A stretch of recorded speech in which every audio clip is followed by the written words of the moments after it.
இல்ல நீங்க கருத்து சொல்றது வேற, ஆபாசமா பேசுறதுங்கிறது வேற. நீங்க வந்து ஒருத்தருடைய சுய அடையாளத்தை வைத்துக்கொண்டு, அவருடைய மதத்தை வைத்துக்கொண்டு, இப்படி ஒரு பிளவாத அரசியலை வந்து அன்றைக்கு இதே பாஜக முன்னெடுத்துச்சு.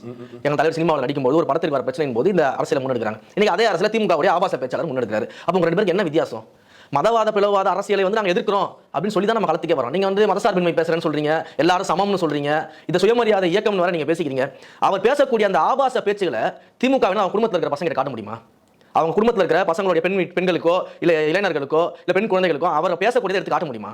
முதலமைச்சர் ஐயா அவர்கள் அவர் குடும்பத்தோட உட்கார்ந்து பேசுறதை வந்து பார்க்க முடியுமா டிவியில? சொல்லுங்க. குடும்பத்துல உட்கார்ந்து பார்க்க முடியும்.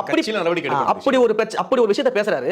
அதுலயும் வந்து குறிப்பிட்டு ஆபாசமா பேசுறது ஒரு பக்கம், இன்னொரு பக்கம் வந்து அந்த பேரை முழுசா சொன்னா ஓட்டு கிடைக்காது அப்படின்னா அப்ப என்ன நீங்க கிறிஸ்தவ பெருமக்கள் நீங்க எப்படி பாக்குறீங்க? அப்ப கிறிஸ்தவ பெருமக்கள் பேரை சொன்னா அவங்களுக்கு ஓட்டு கிடைக்காதா? இல்ல என்ன நீங்க சொல்ல வரீங்க அதன் மூலமாக? அப்ப நீங்க எப்படி வந்து இஃப்தார் நோன்பி தலைவர் வந்து கண்டக்ட் பண்ணாருன்னா உடனே இஸ்லாமிய பெருமக்களை வந்து அவமரியாதையா ஒரு இழிவா அவதூறா பேசிட்டு இருக்கீங்க. இன்றைக்கு அவருடைய பேர்ல வந்து ஜோசப் அப்படின்றது இருக்கிறதுனால அதை சொன்னா ஓட்டு கிடைக்காதுன்னு சொல்லிட்டு அந்த பெருமக்களையும் நீங்க இழிவா பேசிட்டு இருக்கீங்க. இன்னொரு பக்கம் வந்து கட்சி வெடி கட்டினா வந்து நீங்க பொட்டு வைக்காதீங்க, அப்ப யார் சங்கின்னு தெரியாதுன்னு சொல்லிட்டு ஒரு மூத்த தலைவர் பேசுறாரு.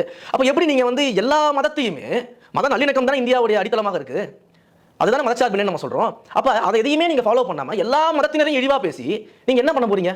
அப்ப நீங்க வாக்குக்காக யாரை வேணாலும் எப்படி வேணாலும் சித்தரிக்கக்கூடிய வகையில் நீங்க வேலை செய்வீங்களா?